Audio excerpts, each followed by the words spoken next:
been great, man. DJ Foster, man, he's in the building, man. Had a great conversation in Arizona. Y'all tune in, man. We got a lot of other great episodes coming up soon, man. This is your boy Staz with the definition of active right here on AZWay2 Active.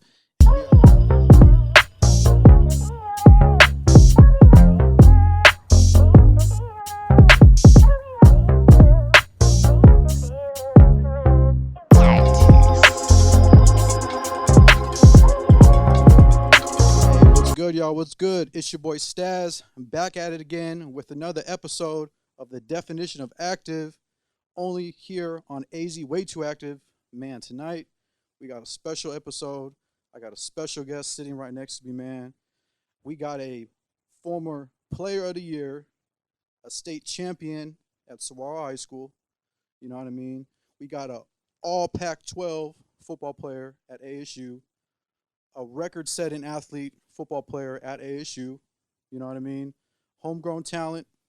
We got a former Arizona Cardinals football player. And last but not least, man, we got a Super Bowl champion with the New England Patriots, man. DJ Foster in the building. What's good, my guy? My dog. I appreciate y'all. It's so weird hearing it, like hearing my resume. Like it feels like a lifetime ago. Like, cause when you're in it and you're doing it, you're just, and I'm sure, like, you see guys now, it's about the grind, the hustle. And you don't really take time because you're just enjoying the process so much to, like, think about your accomplishments. Yeah. So I'm finally coming into the stage of my life where, like, I can look back and be like, and when I hear people say that, I'm like, wow, I did something, you know? Yeah. I did something. So it feels good. So I appreciate that, man. Yeah, man, no doubt, man. And, you know, I like to do this with the guests, you know, like, explain how we know each other, man. You know, a lot of people don't know, you know, you used to play basketball. First love. And I know you because you played basketball on my younger brother's club team, the AZ Gym Rats, man. And so, you know, it's great that you're here, man. And, you know, I'm glad that you could come see AZWay2 Active and come rock with us, man. Yeah. No, I'm excited, man. And respect to you guys, man. We were talking over, and, you know, my cousin's a part of this and everything, Aaron. So yeah. I've gotten to hear you know, updates over the years and stuff. So it's so cool to see what you guys have created. And what I love about it is, like, you guys are a team. Everyone has their own little lane of what they do for AZWay2 Active. You doing your, you know, podcast, managing and stuff, kind of everything. And everyone has their own lane. And it's cool to see it all come together. And that's what's cool about same with sports. Yep. Everyone plays their role. Everyone plays their part. And that's how you create, even business. The best businesses are the same way. You got to have structure, role. So it's cool seeing you guys, you know, all have your little niche and, you know, making this thing happen. Yes, sir, man. Appreciate you. All right, man. So let's jump right into it, man. I think well, I'm obviously hip to what you're doing right now. Right. But I think a question a lot of AZ sports fans, ASU sports fans, you know, out here want to know, is DJ Foster still involved in football? What you got going on right now? Yeah. Let the people know what you got going on right now. I'm in that transition phase of life, you know. It's hard to say, and I still laugh. Like Larry Fitzgerald, we know he's done. Yeah. He can't say it though. Yeah. He can't say it. Yeah. And it's so hard, man. You've played sports for a long time, but it's like we've been doing this since we were kids. So I can't sit here and say I'm done. Who knows what the future has? If someone y'all calls heard me, that? Okay. If some have, if someone Cardinals, if y'all need another running back, I'm still here. But if something happens, you know, I still am training. I still got juice left in the tank, but I am in that transitional phase of my life and, you know, changing my mindset. I'm really, man, I'm open to so many things of, you know, whatever the world has for me, I'm just open to. Like everything I used to, you know, I think sports has made me so structured that I'm the first time in my life I'm like, you know what, whatever's for me is for me. So I'm kind of just open to it. I've been training. I've been working in some medical sales stuff. Okay. I've been doing broadcasting. Okay. Shout out to Game Time on Your View, which is the old Cox 7 doing Friday Night Lights. So every Friday I go out there and do color commentary, sideline reporting for a high school game of the week. Nice. Which has been great because I always wanted to get into sports media, but, you know, it's also giving back to my community. You know, I played high school sports out here, and I know how much that did for me in my life and my career. So, like, to go out there and to report and broadcast and give stories of these future stars and these future generations, I mean, that's what it's about, man. And that's kind of what you're doing too, bringing Yes, stories to sir. life. Yes, and, sir. and that's where I'm finding joy right now. Nice, man. Nice. Yeah, man. Check him out, man. Every Friday night, hmm high school football, man. He's Channel shedding light. 7, Channel 4, 7. Check me out. Let's go, man. All right, man. So, for those that don't know, man, what part of Arizona did you grow up, man? What part do you claim? Yeah, You know, how was your childhood coming up, man, out here in Arizona? man. I'm from the great city of Scottsdale, Arizona. Hey, Scottsdale. What's up? What's Which up, it's so Scottsdale? funny. Like when I moved to Scottsdale, it was dirt. Yeah. It was dirt. Like Yeah.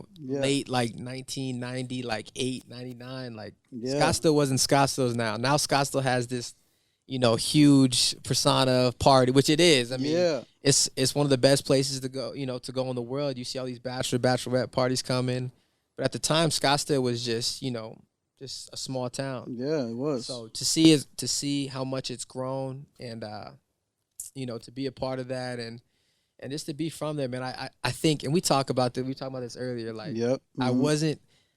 wasn't that I was not shameful, but like I was always like hesitant because playing travel basketball. Yeah. Like, you go play teams from Cali, teams from New Yeah. York, teams from this and that, and they're like Arizona. Yeah, Where? Like, they don't know. They didn't know what it Yeah, was. they don't know. They didn't know what it was. So like now seeing AZ being on the map and getting its recognition is beautiful, and like to be a part of that generation that helped cultivate that and make it what it is pretty cool.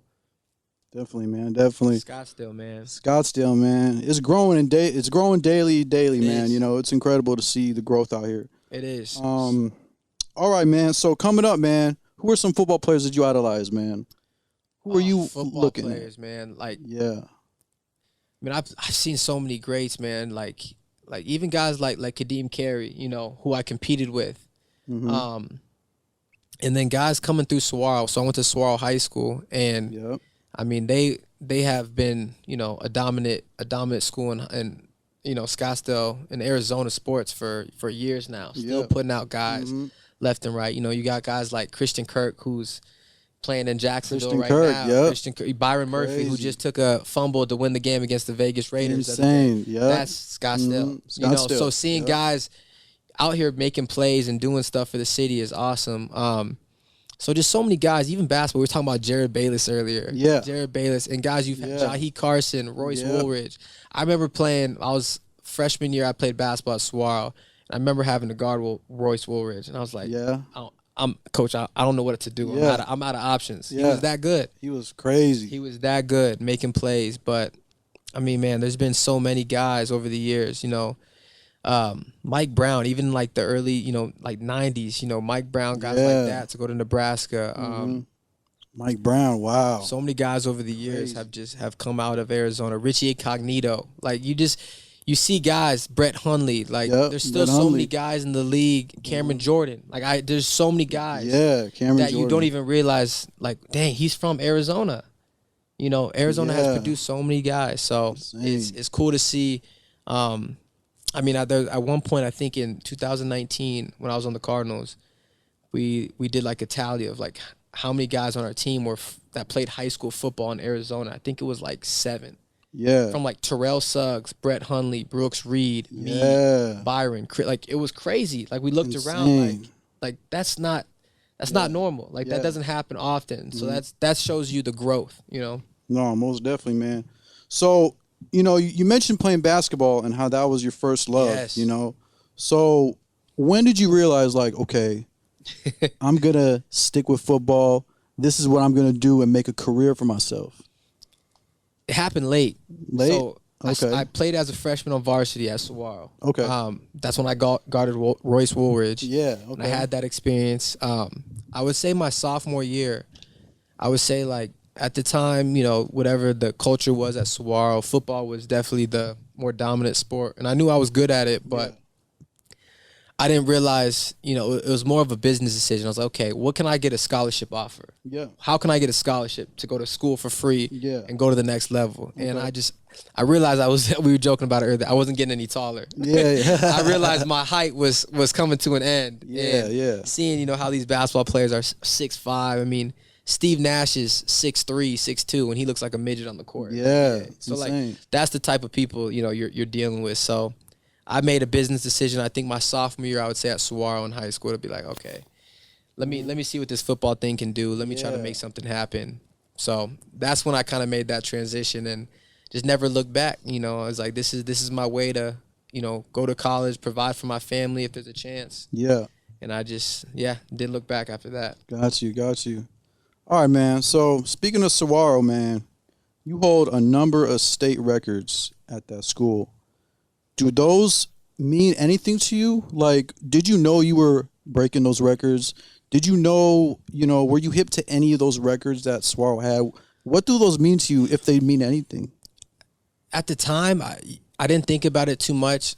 The one record, just because it was so big at the time. Rushing. I think I had 10 touchdowns in a game.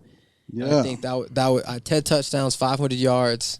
And I reported a game last week's Dylan Lee for Williamsfield. Shout out to Dylan Lee if you're watching. But salute. He went for 518. Really? Yes, he went for 518 yards. Wow. Running back. And this is 2 weeks ago. So wow. You learn quick. Records are meant to be broken. But I think the 10 touchdowns still hold. And I did that in the playoff game in front of Mike Brown, who was somebody I looked up to. He came back in town. He was watching the game. So that was a moment, I think, record-wise, that I'll always remember. But at the time, I mean, I'm just so excited to go play with my boys. Yeah. Like, that's it. Like, win a state championship and go play with your best friends. Like, that's what you remember. Like, records are meant to be broken. They come and go. But it's just those memories and a state championship, doing that. That's what, I remember to this day and what I carry with me. Man, that's insane. And for those of y'all that don't know, man, his senior season, you had 60 touchdowns as a senior. Running for my life out there, man. Running for your life. That is a record as well for a senior. That's crazy. You know what I mean? Crazy. So, and like I said, hearing stuff like that, like I forget. I truly forget. Like it's just life goes by so fast, and you're just enjoying the process. And like I said, now I'm starting to take the time to realize I did some cool stuff, man. You did. I did some cool stuff. And, I think, in my opinion, man, I think you are one of the most, and just from doing research, I would say, I think you are one of the most, offensively gifted and prolific, football players to ever, come out of Arizona. I appreciate that. You know what I mean? And I think a lot of other Arizona sports fans can attest to that as well. You know what I mean? I appreciate that, man. It's like I said, it's cool to see this younger generation now. So many talented kids, bro. So many talented. I go to these games on like Friday nights now, and I'm working on the other side of the microphone, interviewing these kids. I'm just like, yeah, man. Like, these kids are. It's crazy how talented and maybe I just don't realize it, especially when we were young. Like we're living in it. Yep. Like now, as like I'm an older adult, and I'm like, I don't remember like kids being this athletic. I don't remember myself being this athletic. Yes. But that's just people are evolving. Kids training's getting better. Exactly. So many resources, man, for sure. It really is. And for all you AZ sports fans, man, once again, you are doing some work in the broadcasting with another AZ legend in the football area, Scooby Wright. Shout out my boy Scoob. I love Scooby, man. And it's funny because we're painted as like enemies from him being at U of A and me being at ASU, and I still hate. Strongly dislike whatever word you want to use. U of A football. Oh, okay. I can't stand them. That's just how it goes. That's just it's. And your brother went to U of A, didn't he? Yeah, I know he did. He went to U of A and then he went to ASU for law school though. Oh, so he's got both. Yeah, he's confused. He doesn't know he doesn't know who to root for. Shout out to Petey, man. Yeah, shout out my guy Pete, man. Awesome dude. Congrats on coming a lawyer in law school. That's big time. No, most definitely. But yeah, Scooby Wright, man. I mean, one of the best college football linebackers to ever play. Like people don't realize the season he had. I don't know what year it was, but I mean, he won the linebacker of the year award. One of the top football players in college, and so we played in Arizona. We played in the Cardinals for about a year together. He played in New England as well. We didn't weren't at the same time, but. Man, it's cool to see a fellow, brother like that played on the gridiron and is kind of closing that chapter of his life. So for us to connect and to be able to enjoy this broadcasting thing together, it's special, man. And, I love, teaming up with people that, that enjoy giving back to the community as well. Most definitely. Like we know how much high school football meant to us. So for us to go out every Friday night and chop it up with these kids and you know, find new stories and find the next talent. It's just, you can't put a price on that. No, most You can't. definitely can't. All right, man. So you did, some amazing things at Saguaro, man. You got recruited by every major, college, D1 Yeah. college out there for football. What made you want to stay home at ASU, man? Was it staying home, Man, or what was your decision on that? it was crazy. I took 5 official visits. I went to USC, ASU, Nebraska, Oregon, and Cal. Those are my 5. You get 5 recruiting visits. Okay. And I remember the year I was coming out, for some reason, every coach in the Pac-12 was getting fired or their job was on the line. Mm-hmm. Like, Tedford, Chip Kelly at Oregon, everyone was like, I'm like, I don't know who's going to be here. Whoever I commit to, they may be gone. So I don't know. But it really, truly came down to it, man. Because of that reason, I was like, you know what? If I don't know who's going to be coaching me, I said, I'm going to go to the city that I love. I'm going to go to a school that my family, my mother, my dad, Aaron, my aunt, my family can come watch me play and enjoy this experience with me. Mm-hmm. And I mean, at the time, I'm like, there's no place other I could do that besides ASU. Mm-hmm. And that's kind of how it unfolded. I wanted to go to Cal Berkeley. My family's originally from the Bay Area, so I thought that was something that was cool. My grandmother at the time was still in Oakland, California. I was like, cool, let me go back home, and share a part of that with them. But everyone ended up transitioning out to Arizona. Our grandmother's out here, aunts, uncles. So I think it was just something special. It's like, you know what? We were going through some family stuff at the time. Okay. And I was like, I'm not ready to leave my family. And I want to, whatever I'm about to accomplish, I want to do in front of them. I want them to be able to witness what I'm about to do and be here live and direct and see this. So that's where it came down to, and rest is history. Yeah.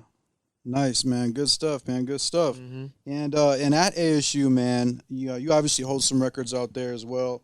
I got some stats for you here, DJ. Once Hit again, me, man. Hit me. So you are one of 5 players in NCAA Division I history to rush and receive for more than 2,000 yards in their career. Yeah. And you played in every single game in your 4-year ASU career. You never missed a game. Never missed one. Never missed one game. And in all those 53 games, you caught a reception in every game.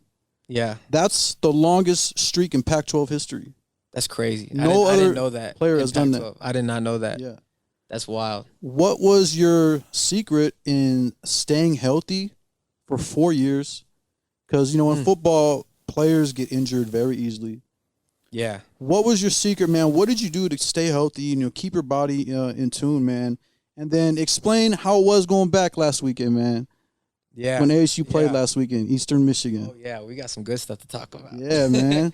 Well, I mean, great question. It's crazy. I think about, like, not missing a game, like, not one. And I was banged up sometimes. There were certain things, but I just think I loved it so much, and I wanted to take advantage of every opportunity I could to play in front of my family and my friends and everybody. And whether it was 56 times, I said, whatever that is, I want to make the maximum. Like, this could be the last time I ever play football. Let me maximize every opportunity. I think it was more like, I'm sure there was games I was hurting that I probably didn't want to play, but it was more the fact that I got to capitalize on this. Yep. I got to go out there and do this. I stayed home for a reason, and the importance of that, I think that's what drove me to put whatever injury or however I was feeling that day kind of on the back end and say, go out there and have fun, perform. Which is crazy, man. It's crazy how fast that went by. And then having to catch every game. I think I'm second in school receptions. So, yeah, it was a blessed career, and being able to be used as a running back receiver, I think helped me. I think it did. I mean, now you see sometimes the game has changed. You don't see these big old running backs that are carrying the ball 25 times a game. Now it's kind of switched. You got to be a running back. You got to be able to catch as well. So you got to be that kind of hybrid. So I think that helped me have more longevity. And then going back this weekend, man, it was an interesting weekend. I know you saw Coach Herm Edwards got fired. Yes, I saw that. What's your take on that? It was tough, man. It's tough. I think he was a big name. He was a big hire. And Coach Graham was the guy who, recruited me and who I had all my 4 years, who Herm replaced. Sometimes I think just because you're a big name, and sometimes whether you did in the NFL and college are two different games. Completely different. Yep. And especially now, like recruitment in college is so different. Like the kids are getting. I was talking to a buddy. He's how they have this NIL stuff now. Yep. Mm-hmm. I was talking to a buddy. He's at a school that I won't name, but he's the head director of NIL. Okay. He told me the other day. He said a kid won't even step on campus. A 4- and 5-star recruit won't even step on campus unless you got $250,000 to $500,000 ready for him. Wow. This is before he even comes on. Like, hey, if I step on campus, I want this should be transferred to my bank account day one. Then we could talk. There's more to be made, but like that's the game that they're playing now, Yeah. and I think it's just so different, from NFL to college. So, I have no issues with Herm Edwards. I thought he did what he could, but I just don't think it was the right hire at the time. So, I'm so curious to see who takes over. Sean Aguano, who was the head coach at Chandler. Yes, Yeah. local boy, guys. Local boy. Yep. Coach Aguano, who took over Chandler years ago, turned Chandler into the powerhouse they are today. Yep. He's the interim head coach now, Yep. and I'm excited for him to get this opportunity. He's got, whether he's got at least 6 weeks, 7 weeks left to have this opportunity. So I was really happy to see that they gave it to a local guy. That it means something to him. It means something. Arizona means something to him.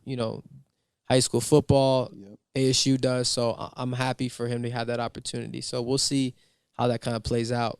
No, most definitely, man. We'll see, man. Go Devils, man. Once Yeah, again, shout out to Devils, man. hopefully y'all can bounce back from that ugly loss against Eastern Michigan. Good man. Lord, it hurt. I was there Man. live.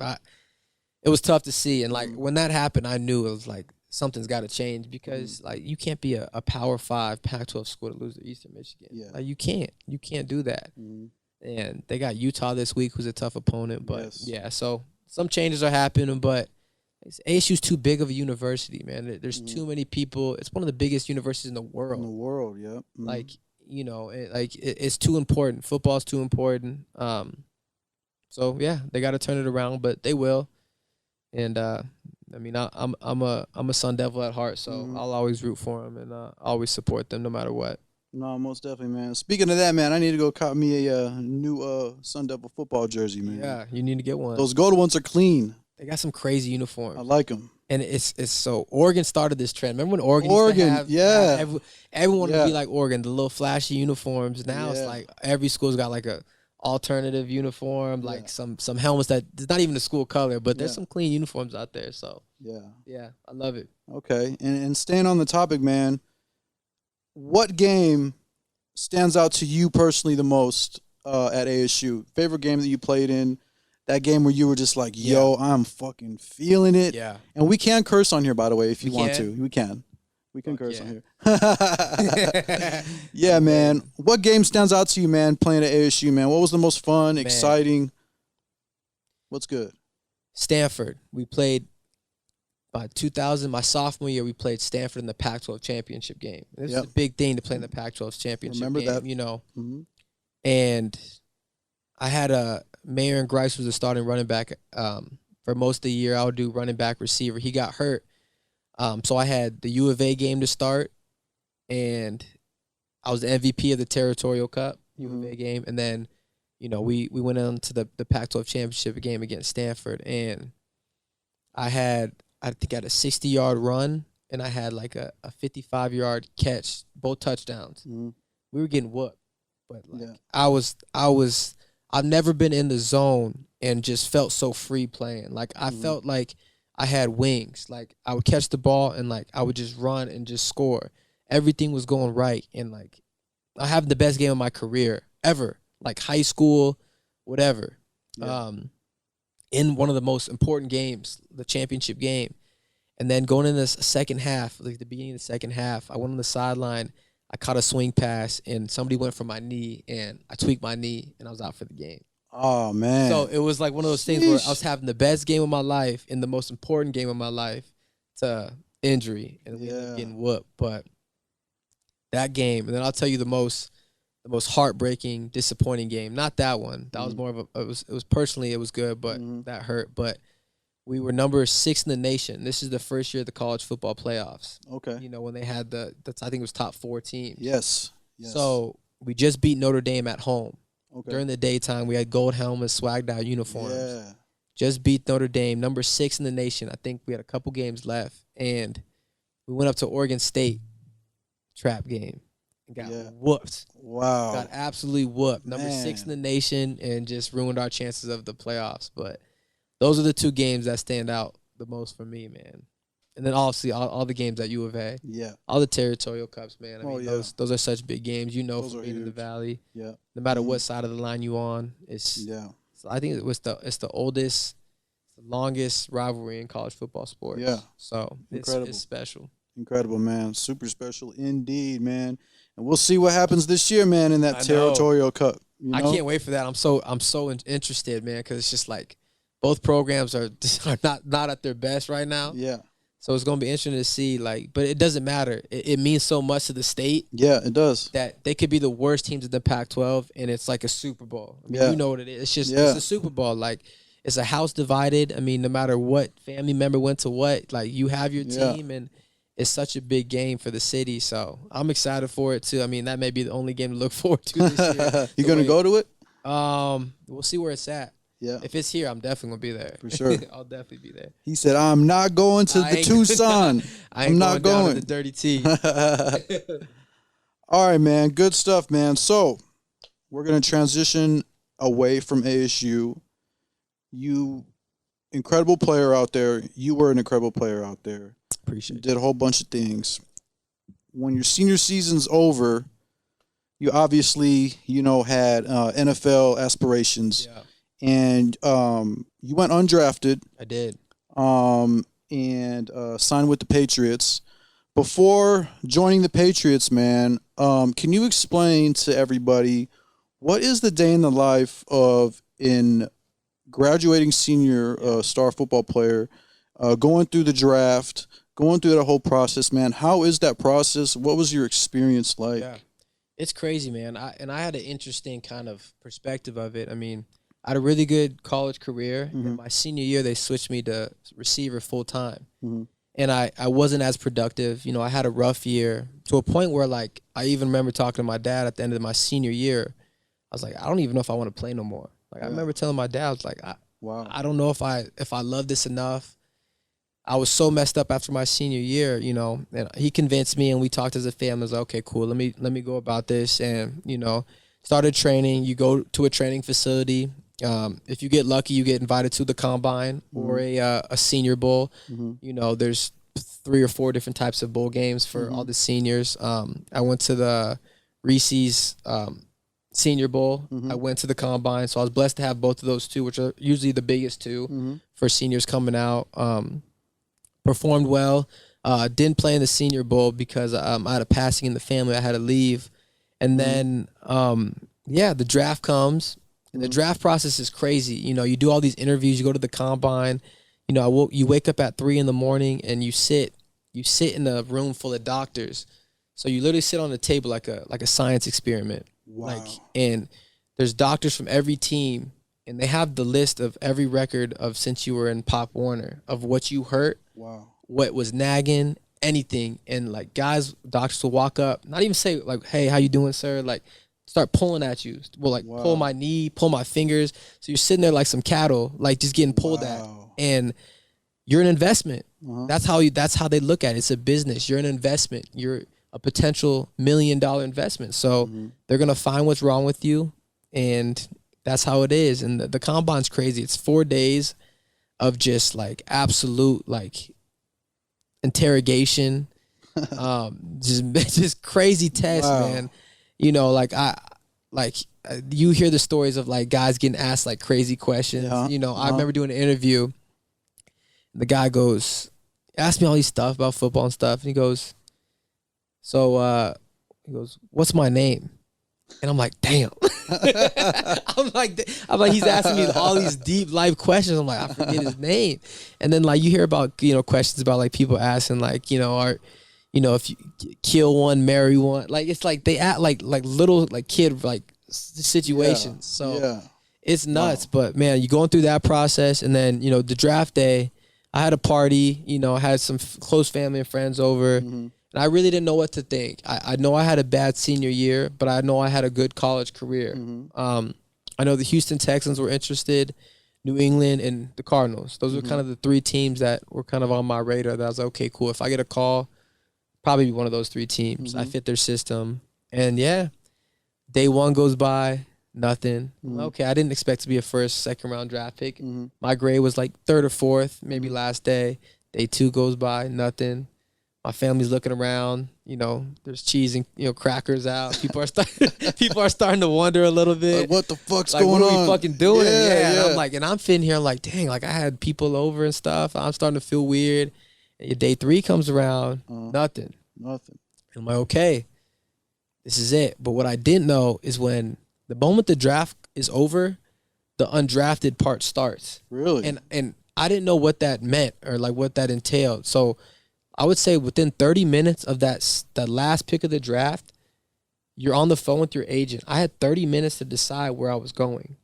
Wow. Like I called Coach Belichick was on the phone with me, Coach Bruce Arians at the time. And it's like, you're just like getting pulled. Like, I would love for you to come here. Because when you're undrafted, you get to choose where to go. Really? You get to choose. You're like a free agent. So like whatever team says, hey, we want to bring you in a camp, you get to choose, which is cool.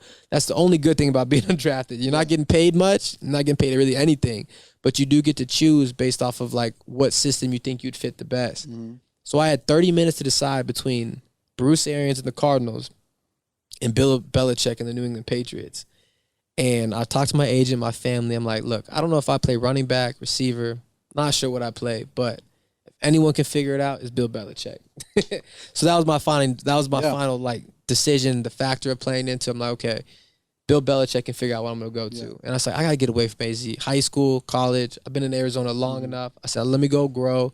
Let me go feel something else. Let me get out of the nest. So I chose as far away as I can. And that was New England. New England. Yeah, and that's how I ended up there. Pretty cold out there, huh? It was cold, man. I had a Chevy Cruze, and I've never even seen snowfall.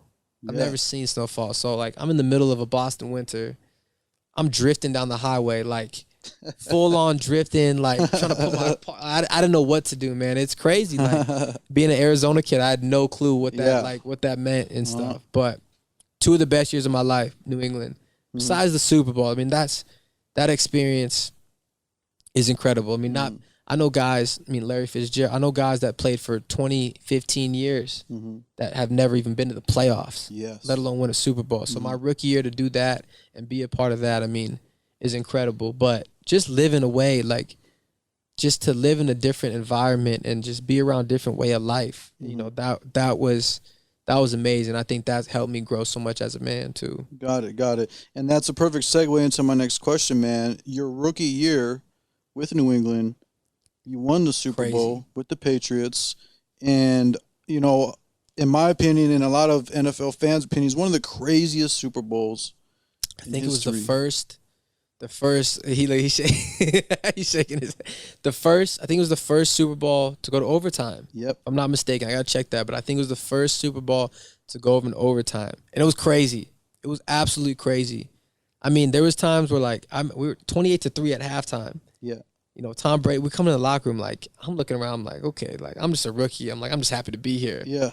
And, like, it was but, like, just to see, like, the leaders of that team look at each other and be like, yo, it's 0-0. And, like, I'm thinking, like, it's not 0. It is not 0-0. It's 28-3. Yeah. It ain't no 0-0. Yeah. But, like, that's the mindset you got to have. You know, when you're losing, even people in life, when you're losing, like, it's 0-0. Once you make that mindset up, say, I'm going to change my ways, I'm going to change this, I don't like how I'm living, or I don't like what I'm doing, the moment you make your mindset up, it's 0-0. It's a clean slate. Yes. Because you're a different person. And, like, that's life stuff. But, like, in the football game, like, I'm like, wow, these dudes, hey, 0-0. Let's go out there and it's a whole second half.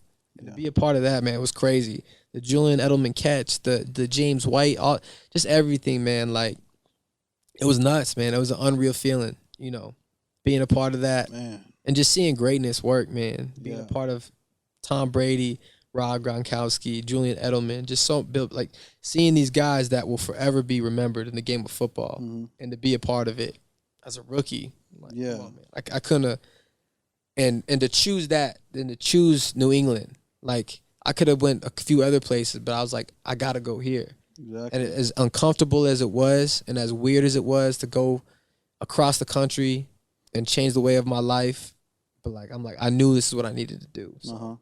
And it rewarded. It paid off. So it was a blessing, man. Do you remember what you did that night? What did you do that night? Oh man, we had a concert. Snoop Dogg, Lil Wayne. Yeah.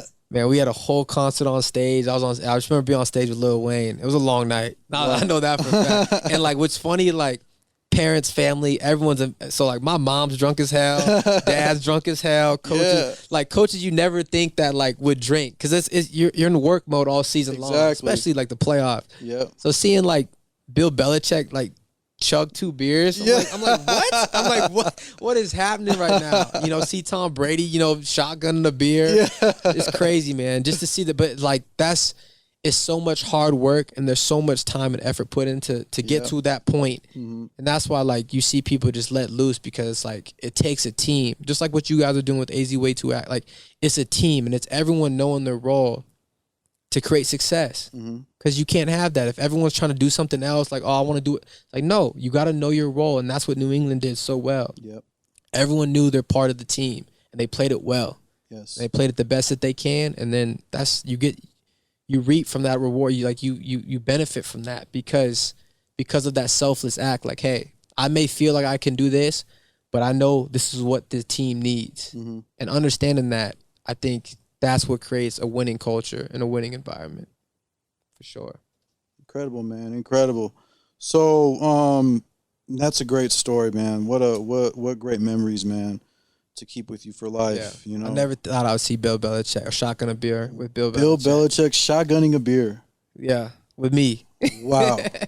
It's crazy. Just drinking, smoking a stogie with like, Tom. Like it's just crazy like thinking back on it. It's like and like I'm back in a position where it's like I see Tom and these guys on TV and it's okay, now I see it. But like at that time it's like I know him. There's a personal connection. Yeah. You go to work with him every day. You compete with him every day. So seeing guys like that and it's just like it just changes you, man. It really does. Yeah. I bet, man. I bet. So that's obviously incredible, man. And that was your rookie year. So after that, rookie year. Yeah, man, insane. So after that, man, you go to the Cardinals. Yeah. You come back home to play for the AZ Cardinals, man. Hometown team. Explain how that came about, and how that was like, man. How was that process, Because you were with the Patriots for 1 year, and then you were off back to the West Coast. Yeah. What was that like? It was wild. So I was with the Patriots my whole rookie year, and then going into my second year, all through the offseason training camp, and I got released in training camp, but it was more like they're like, hey, we're releasing you hoping no one picks you up. So you fall through waivers so they can claim you again. They said, we want you part of this team. We don't want to lose you. But when you get released, I have the option to get picked up. I didn't get picked up. So week 1, I'm with New England on practice squad. Okay. But when you're on practice squad, a team can claim you off a practice squad and put you on their active roster. Okay. So going into week 2 of my second year with New England, Steve Keim for the Arizona Cardinals calls me. It's like, hey, David Johnson went down. I think he broke his wrist or something. They're like, hey. And I knew a lot of them from the interview process of coming out of college. He's like, hey, we want you on our team. So I'm in the middle of a meeting preparing. I think we were playing New Orleans Saints when I was in New England. Writing notes and stuff. I feel my phone blowing up. It's my agent calling me. I'm in the middle of a meeting. Yeah. He's like, look, we have a plane. Cardinals want to sign you. He's like, the plane leaves tonight. Wow. So I run out like in the middle of a meeting. I run out of the meeting. I go home. A girl I was dating at the time. We were living in New England, in Boston together. We had a dog, a whole apartment full of stuff. I said, I gotta go. I said, I'm sorry. I gotta go. She had to stay back for months. Respect to her. Love that girl. And she had to pack the whole house up and do all that. I was on a plane within 7 hours. Wow. I went from preparing to go play New Orleans as a New England Patriot to being on a plane headed back to Arizona that quick. Because when they claim you, you're on the active roster for whatever team you get claimed from. So I was on a plane ride back to AZ, stayed in a hotel down in Tempe, and yeah, kind of started my transition back to the Cardinals. Wow, that's insane, man. And what would you describe your career as a Cardinals player, man? How was it out here? It was tough, man. I was so excited to come back home. Uh-huh. And I was excited because I knew for them to claim me, they wanted me to play. Yeah. So I'm like, cool. You know, I love David Johnson, who's my boy to this day. I was like, okay, he got hurt. So I said, there's a real opportunity for me to come home and play. Mm-hmm. And I did. I was the starting third down back, special teams that whole season. Yeah, you played for the Cardinals. I played. You played a lot. A lot. And so my career is very interesting with Arizona. You know, that year was great. The last game of that season, we played Seattle, beat Seattle in Seattle.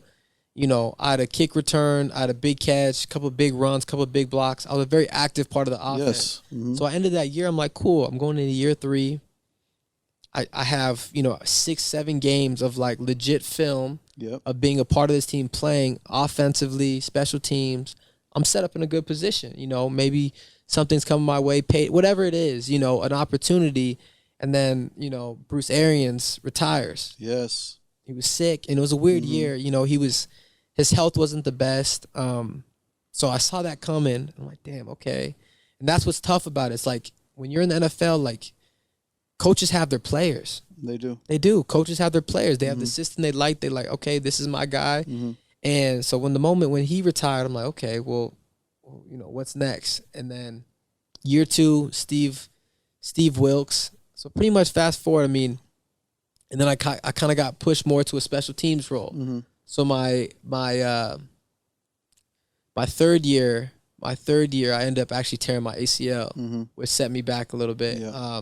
In the preseason, when the Dallas Cowboys running down on kickoff, untouched, just stepped one way, ACL gone. It could happen like that. It happens like that. Those are some of the worst. Those are how most of the ACLs kind of happen. Like non-contact, just running. Exactly. So that set me back. I was out a year for that, and then it was tough. From Steve Wilkes to Cliff Kingsbury, I had 3 coaches in 3 years. Yeah. And being an undrafted guy, everything in the NFL, it's about what price tag is connected to your name. What draft pick were you and what price tag? And unfortunately, it's like that. But, if they invested money in you, you have more importance. Exactly. Rightfully so. So at the time, it's like I get all these new coaches and stuff. They have their guys. They have their own draft class. And I kind of slowly went down. And so I always wondered, like, if Bruce Arians stayed, if something like that. I don't know. But at the end of the day, man, I played 4 years in Arizona. 4 years. And I was blessed, man, playing at home. Yes. So being a part of the Cardinals organization, having Saguaro, having Arizona State University, having Arizona Cardinals, like not many people can say they played for all 3 teams, you know, in your hometown. So like I really rep AZ to the hardest. Like it's my it's my home. It really is. So AZ way too active, y'all, man. Really Pay is. attention, man. DJ Foster, we here. You feel me? Saguaro High School, ASU, Arizona Cardinals, man. AZ way too active, man. A real Arizona talent, man. All right, man. We about to get wrapping up pretty soon, man. But for a lot of people that might not know, you went and played in the CFL, Canadian Football League. Yeah. For the Toronto Argonauts. Crazy. What's the difference between the Canadian Football League and the NFL? What is the biggest comparison between the two? Well, I'll say on paper, for what most people understand, you play it's 12 instead of 11. Okay. There's an extra guy on the field. Okay, really? Wow. Extra guy on the field. It's a bigger football and it's a wider field.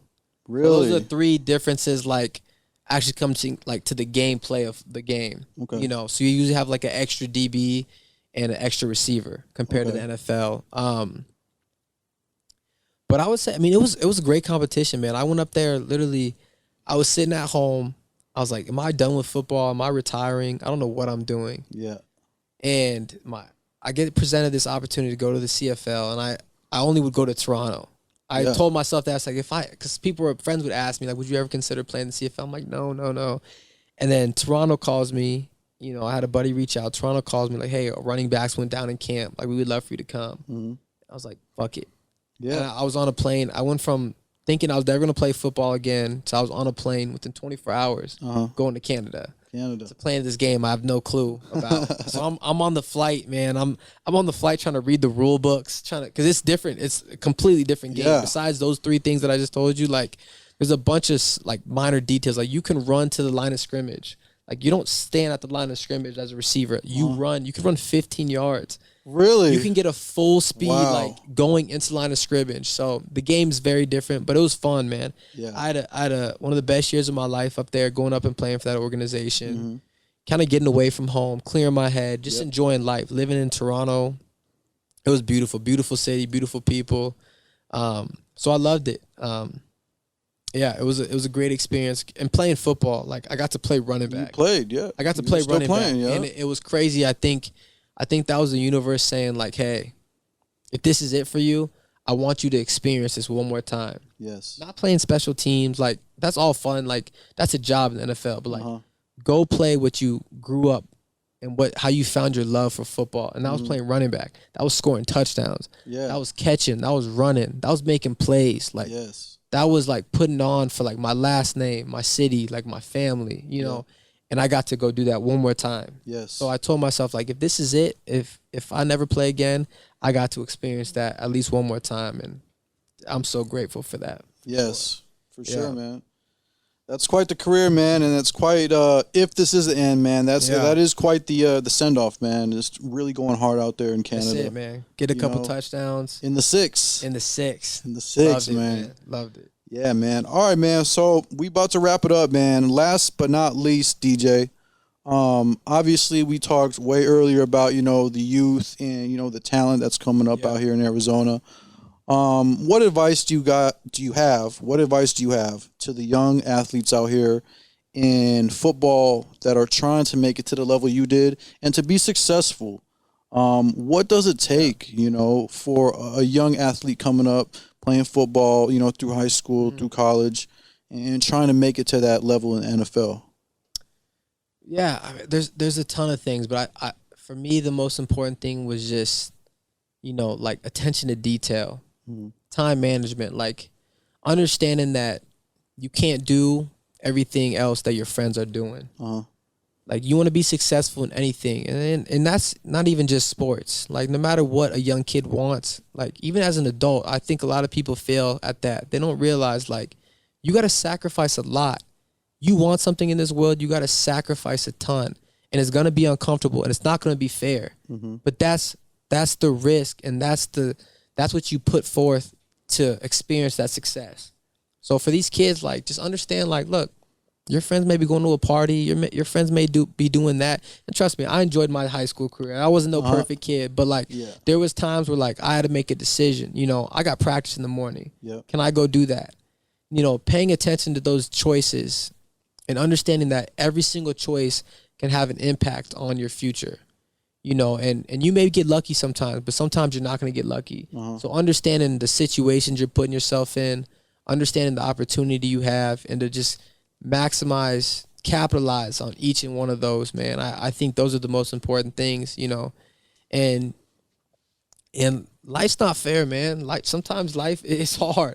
It's hard. I know guys that are way better than me that didn't make it. Yeah. Because it's like a lot of things have to go right. Exactly. A lot of things have to go right. So it's like at least put yourself in position to have a better chance of those things going right than the next person. Exactly. Because you can't control the universe. You can't control bad things happening. Life is not fair. Life sucks sometimes. Life's hard. But at least you can put yourself in a position to give yourself the best opportunity. So for these young kids, just understanding that. And it's hard when you're younger. We live, you live fast. You're enjoying life. So you don't really understand that when you're younger. So just, I think for parents, man, teach your kids that too. Like, man, like every decision you make is so important. And you don't realize how it can affect your life. So. But yeah, man, that's it, man. I love the youth. I'm rooting so much for the youth, and like I'm trying to get back and involved more as I can, as much as I can over time. And that's kind of my journey right now is finding out ways to get back in the community and making a positive impact and trying to help these kids, reach the next level. Great stuff, man. I appreciate you. Thank you once again, my guy. I really do. You know what I mean?